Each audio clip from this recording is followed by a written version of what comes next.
तो फिर जो है शल्य जाते हैं युधिष्ठिर के पास। ओके।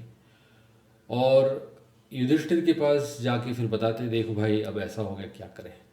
ओके। तो युधिष्ठिर बोलते हैं कि कोई बात नहीं, जो होना तो सो हो गया। युधिष्ठिर की एक बात है, जो भी होता है बड़े बड़े क्या बोल सकते संयम के साथ बड़े कामली वो उस चीज़ को एक्सेप्ट कर लेते हैं कि भाई जो होना है हो गया, ठीक है, अब उस पर रोक के कोई मतलब नहीं है। तो वो उनकी बिल्कुल शल्य को बहुत अच्छे तरीके से उनको अवगत करते हैं, स्वागत करते हैं, उनको बिठाते हैं।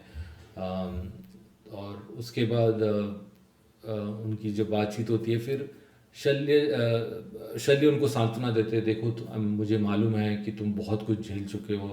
13 साल का वनवास, उसमें एक साल का अज्ञातवास भी था। और जो जो कुछ हुआ है पांडवों के खिलाफ जो अन्याय हुआ है, और उसके बाद उनको दुर्योधन 5 गांव भी देने के लिए राजी नहीं है।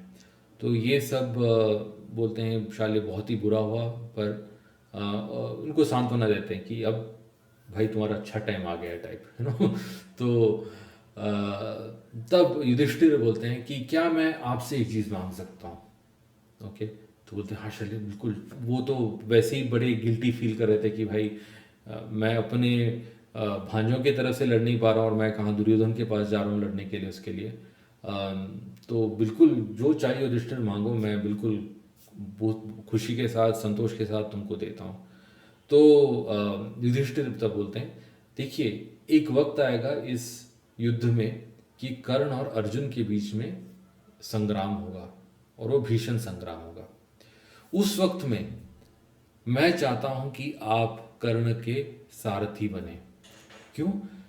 मतलब क्यों सारथी क्यों कह रहे हैं? देखिए भारतवर्ष में सारथी जो है, सारथी बहुत आसान काम नहीं है। बहुत ही सूझबूझ वाले आदमी ही सारथी बन सकते हैं। ओके। आप बेसिकली एक तरीके से नेविगेटर हैं। आप मतलब आप पायलट हैं, नॉट नेविगेटर। आप पायलट हैं। आप वो प्लेन को चला रहे हैं, आप वो गाड़ी को, आप वो रथ को चला रहे हैं। और आपका दायित्व है कि जो जो योद्धा है उसकी आप रक्षा करें। तो अगर वो बड़े मुश्किल में हैं तो आप कैसे तो उनको वहाँ से निकालें। और बहुत बार महाभारत में आता है कि जो योद्धा है वो घायल हो जाता है, उसके सारथी उसको वहाँ से कैसे तो निकाल के लेके जाते हैं सेफ्टी की तरफ, ताकि उनकी इलाज हो सके एक्सेट्रा। तो सारथी जो है बहुत सूझबूझ का काम है, और बहुत सारे लोग अच्छे कुशल सारथी नहीं हो सकते थे। राइट। तो श्री कृष्ण बहुत ही अच्छे सारथी थे। राइट। ज्योतिष में हम कहते हैं यानवंत योग, वो उनके पास था यानवंत योग। मतलब जो यान को चला सके अच्छे कुशल तरीके से, वो है यानवंत। तो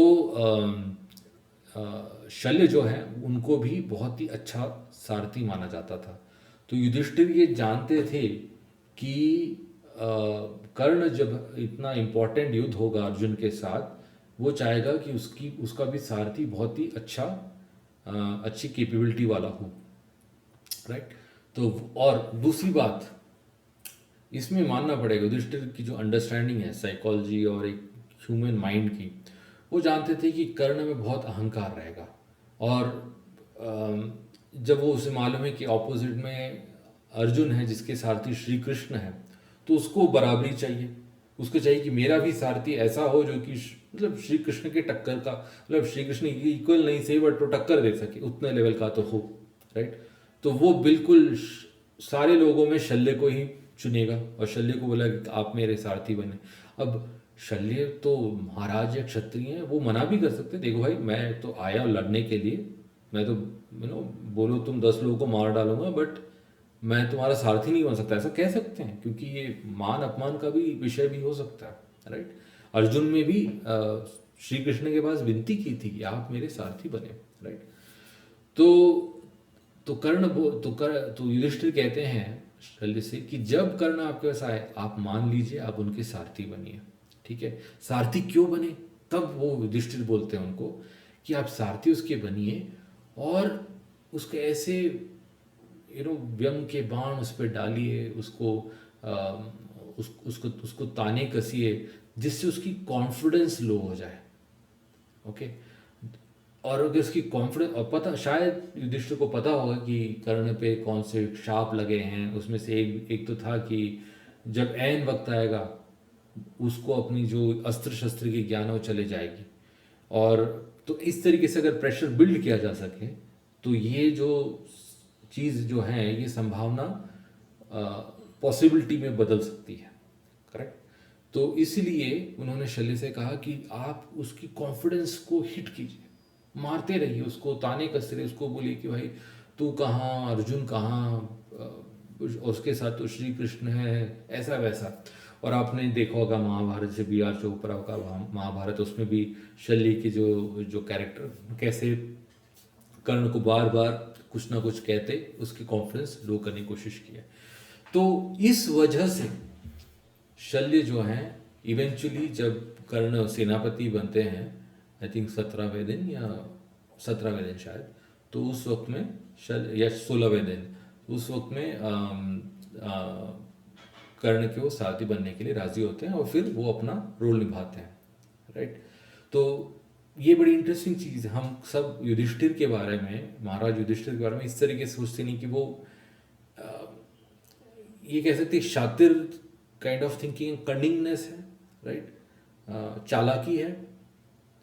पर इसमें कोई गलत बात नहीं है। अगर जो आप देखेंगे कि जो ये फिर भी धर्म के अनुरूप है, आप लड़ रहे हैं, आप लड़ाई कर रहे हैं, आपको पूरा हक बनता है कि आप शत्रु को किस तरीके से भी दुर्बल कर सकें।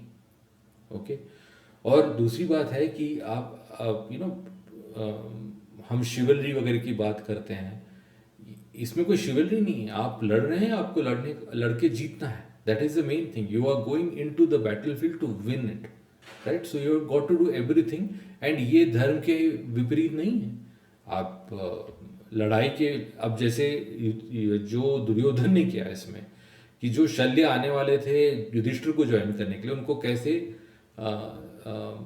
ये डिसीव करके, उनको धोखा देकर अपनी तरफ ले लिया। तो युधिष्ठिर का भी बिल्कुल बात बनता है, ठीक है भाई तूने किया तो मैं भी कुछ तो करूँगा इन reply, right. I will not let you go Scott free, I will do something in return, right. So that is what Yudhishthir has done, and there is nothing wrong in doing this. It's not even against धर्म। हम उनको धर्मराज कहते हैं, इसमें धर्म के विपरीत कुछ है नहीं, क्योंकि ये लड़ना है तो जीतना भी है, पर नियमों के अनुसार। इसमें नियम का कोई नियम को क्रॉस नहीं किया गया था इसमें। और दूसरी बात यह है कि वो कितने आगे की सोचते हैं, और उनको एक मानव का जो बिहेवियर है, राइट, वो कितने इन डेप्थ समझ में आता है उनको, राइट। और मैं एक अमी गणात्रा जिन्होंने बहुत ही अच्छी बुक्स लिखे हैं इन पे, महाभारत अनरेवल्ड एक्सेट्रा, उनका एक शो देख रहा था, तो उसमें वो बता रहे थे कि युधिष्ठिर कहते हैं किसी और कॉन्टेक्स्ट में, वो द्यूत क्रीड़ा वाले कॉन्टेक्स्ट में, कि मेरे को धर्म का इतना डीप अंडरस्टैंडिंग है, सूक्ष्म अंडरस्टैंडिंग है, कि मैं इंस्टिंक्टिवली जो भी करता हूँ, अगर मैं सोच समझ ना करे, इंस्टिंक्टिवली भी जो करता हूँ वो भी धर्म के अनुसार रहता है। और यहाँ भी आप देखते हैं कि उनको एक झटका मिलता है कि भाई दुर्योधन ने, आपको एक और एक चीज़ बताता हूँ, महाभारत के जो मतलब उसमें जो आर्मीज थी, उनकी रिलेटिव साइज कितनी थी? जो कौरव के साइड में थे वो थे 11 अक्षौहिणी, और जो पांडवों के साइड में थी 7 अक्षौहिणी। ओके। अब इसमें आप आई थिंक ले लीजिए नारायणी सेना है जो श्री कृष्ण का है, ओके, जो कि दुर्योधन ने अपनी तरफ ले ली थी, वो भी शायद एक अक्षौहिणी की सेना थी, तो उससे भी गैप बढ़ गया। अगर समझ लीजिए नारायणी सेना मतलब इनके साइड में थी, तो फिर गैप होता कितना, 8 और 10 का। और उसके ऊपर आप देख लीजिए शाल्य जैसे एक बहुत बड़े राजा, उनकी भी बहुत बड़ी आर्मी होगी, एग्जैक्टली मेरे को पता नहीं कितनी बड़ी आर्मी थी उनकी, बट और भी गैप बड़ा हो गया, राइट। तो इतना बड़ा झटका मिलता है युधिष्ठिर को कि एक तो उनका और भी रिलेटिव जो साइज है आर्मी का, राइट, वो और भी कम हो गया। और शल्य जैसे एक महारथी जो है, एक ग्रेट वॉरियर, वो भी उनके साइड चले गया। फिर भी उनका सूझबूझ नहीं आता, और इंस्टेंटली उनके दिमाग में आता है कि उनको क्या मांगना चाहिए, राइट। और वो इतने आगे की सोच रहे हैं कि भाई कर्ण और अर्जुन का लड़ाई होगा, उस लड़ाई में बहुत वो इम्पोर्टेंट रहेगा, क्योंकि अगर कर्ण मारा जाता है तो बाकी कोई भी मारे जाए दुर्योधन को उतना हिट नहीं होगा। अगर कर्ण मारा जाता है, बिकॉज कर्ण वो पर्सन है जो कि हमेशा दुर्योधन को उकसाया है कि लड़ाई करो, राइट। अगर वो मारा जाता है तो फिर दुर्योधन को बहुत ही मानसिक आघात पड़ेगा, राइट। तो ये बहुत इंटरेस्टिंग स्टोरी थी जो मैं आज को आपके साथ शेयर करना था। इसमें ज्योतिष की ऐसी कोई बात नहीं है, मगर मैं कुछ ना कुछ पढ़ते रहता हूँ, तो इसमें बहुत ही इंटरेस्टिंग सी चीज़ थी जो मैं शेयर करना चाहता था। मेरे ख्याल से आज तक मैंने किसी को नहीं सुना है ये बात कहते हुए, राइट। और एक बात है कि युधिष्ठिर का कैरेक्टर हमेशा जब भी हमको जनरली दिखाया जाता है, ऐसे दिखाया जाता है कि वो बहुत ही सीधे साधे हैं, उनको कुछ पता नहीं, पर यहाँ उनको दिखता है कि वो कितने एक पारदर्शी महाराज थे और वो क्यों वो राजा थे। ओके, तो thank you so much for patiently listening to me and hope you found this interesting. Thank you so much, bye.